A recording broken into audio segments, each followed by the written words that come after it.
In the quiet heart of Fountain Creek Nature Center, where meadows open beside winding creeks, a new generation begins its first season of life. With white spots scattered across its back like falling snow, the fawn's camouflage helps it blend seamlessly into its surroundings. Motionless, it waits, instinct telling it to stay hidden while the mother feeds nearby.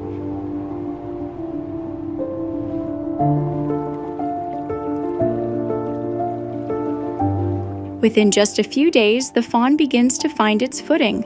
Unsteady at first, but guided by instinct and the soft calls of its mother,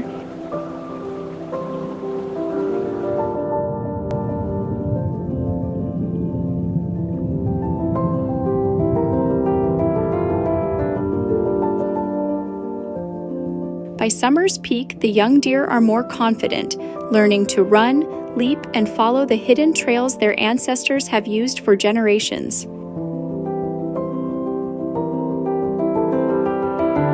Here, in the shelter of woodlands and near the flowing waters of the creek, they discover the scents, sounds, and textures of their world. Every step is new, every moment is a lesson.